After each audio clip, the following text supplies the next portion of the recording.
Hi friends, welcome to my YouTube channel. आज समझते हैं बोम्स के बारे में। बोम्स क्या होता है, इसके कितने साइड इफ़ेक्ट होते हैं। तो दोस्तों, कुछ लोग जानते हैं तो इनके साइड इफ़ेक्ट बता देते हैं।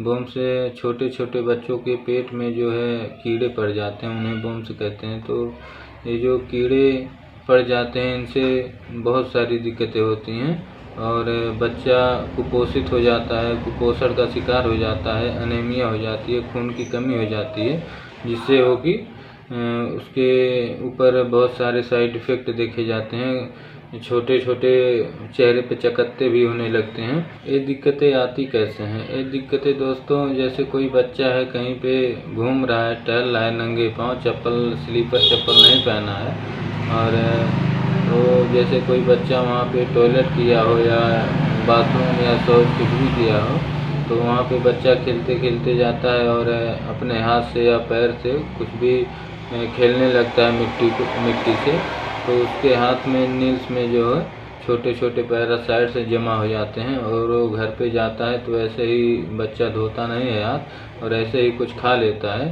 तो उससे जो है पेट में बोम्स से चले जाते हैं और वो धीरे धीरे ग्रोथ करने लगते हैं। आंत में वो अपना घर बना लेते हैं और धीरे धीरे ग्रोथ करने लगते हैं और धीरे धीरे जाके हमारे फेफड़े में भी ये पहुंच जाते हैं और ज़्यादा सीवियर कंडीशन होने पे हमारे दिमाग में भी पहुंच जाते हैं। मतलब इसलिए चीज़ जो है ये दिक्कत बहुत ही गंभीर है, लेकिन कुछ लोग इसे नॉर्मली लेते हैं कि मीठा खाया होगा बच्चा तो पेट में बोम्स आ गए होंगे, पेट में कीड़े पड़ गए होंगे। लेकिन दोस्तों, मीठा खाने से कीड़े पेट में पड़ जाते हैं, ये सही है। इसे गंभीरता से नहीं लेते हैं कि मीठा खाया होगा पेट में कीड़े पड़ गए, लेकिन इसे गंभीरता से भी लेना चाहिए, क्योंकि ये बहुत ही खतरनाक है। जैसे मैं बता रहा हूँ कि ये धीरे धीरे हमारे लंग्स में भी पहुँच जाते हैं और जो है दिमाग में फिर सीवियर कंडीशन होने पे दिमाग में भी पहुंच जाते हैं। तो ये जो है बहुत दिक्कतें होती हैं। बच्चा जो है अस्थमा का मरीज भी हो सकता है, जब लंग्स में ये कीड़े पहुंच जाएंगे तो अस्थमा का मरीज भी हो सकता है।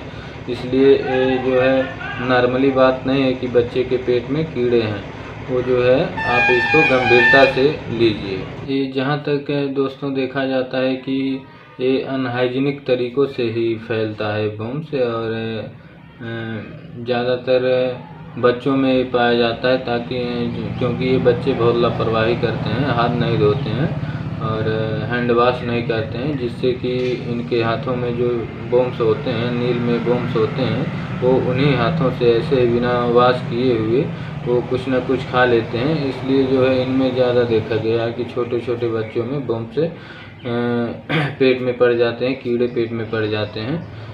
ये कभी कभी ये दिमाग पे और फेफड़े में भी जा सकता है, तो इसको जो है गंभीरता से लें, सीरियसली लें। और कभी कभी बच्चों को दौड़े भी पड़ने लगते हैं, झटके का भी शिकार हो जाता है बच्चा, दौड़े भी पड़ने लगते हैं। जब ये दिक्कत सीवियर हो जाता है तो बच्चों को झटके भी आने लगते हैं, तो लंग्स में भी पहुंच जाता है, दिमाग में धीरे धीरे पहुंच जाते हैं और सीवियर कंडीशन हो जाता है बहुत ज़्यादा, तो बच्चों को जो है झटके भी आने लगते हैं। तो इसे गंभीरता से लें, और नॉर्मली बातें नहीं होती है कि बच्चा मीठा खाया है और हो गया होगा, ऐसी बात नहीं है। अगर मीठा खाया है, अगर उसके पेट में कीड़े हैं, तो उसका जो है प्रॉपर ट्रीटमेंट होना चाहिए। ऐसे ही नहीं कि मीठा खाया था कीड़ा हो गया पेट में, बस इतने कहने से नहीं होगा, उसका प्रॉपर ट्रीटमेंट पूरा मेंशन होना चाहिए और अनहाइजीनिक तरीक़ों से बचाना चाहिए बच्चों को।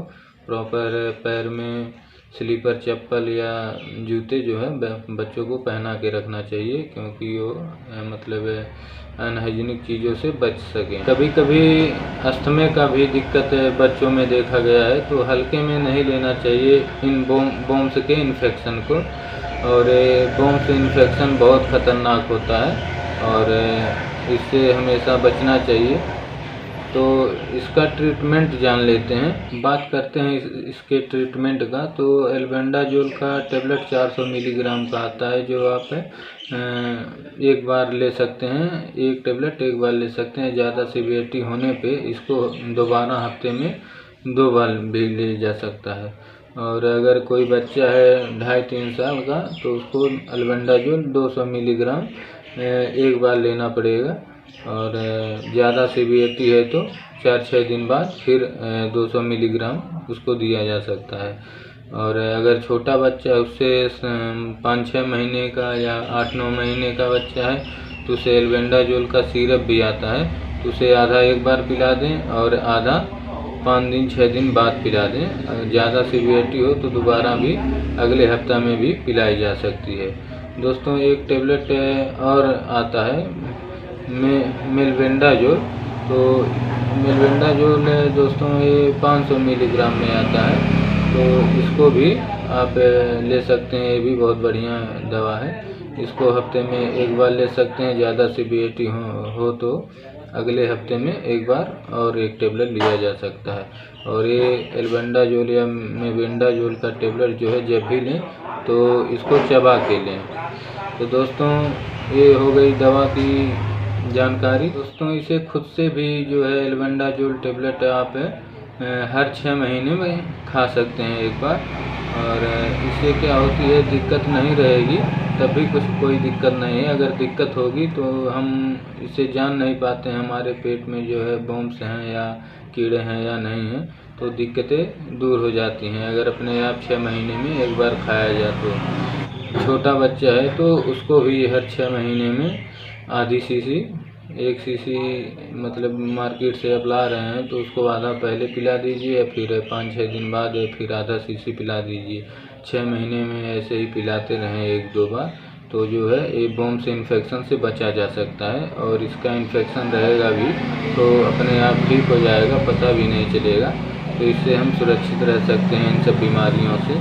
तो दोस्तों ये हो गया ट्रीटमेंट। और ऐसे ही अपने बच्चों को या खुद अनहाइजीनिक से बचें और बच्चों को स्लीपर चप्पल और जूते पहना के रखें ताकि वो बॉम्ब के इन्फेक्शन से बच सकें, उनके पेट में कीड़े ना पड़ें। और कीड़े पड़ जाने से बच्चे कुपोषण का शिकार हो जाते हैं, खून की कमी हो जाती है, एनीमिया हो जाता है, बहुत सारी दिक्कतें हो जाती हैं। तो इन सब से बचना चाहिए। तो दोस्तों ये हो गई दवा की जानकारी। ऐसे ही आप एल्बेंडाजोल का टेबलेट 400 मिलीग्राम एडल्ट जो होते हैं मतलब 20 साल के ऊपर वो हर छमाही खाया करें। और जो छोटे बच्चे होते हैं उनको जो है सिर्फ हाफ बोतल सिरप पिला दें और फिर 5-6 दिन बाद फिर जो आधा बचा हुआ है उस बोतल का उसको पिला दें। इससे जो है बॉम्ब का इन्फेक्शन नहीं होगा और इससे बचेंगे, कुपोषण का शिकार नहीं हो पाएगा बच्चा और स्वस्थ रहेंगे। तो वीडियो पसंद आया हो तो लाइक करें और चैनल को जो नए हैं वो सब्सक्राइब कर लें। ऐसे ही वीडियो लाते रहेंगे आपके लिए। तब तक के लिए जय हिंद दोस्तों।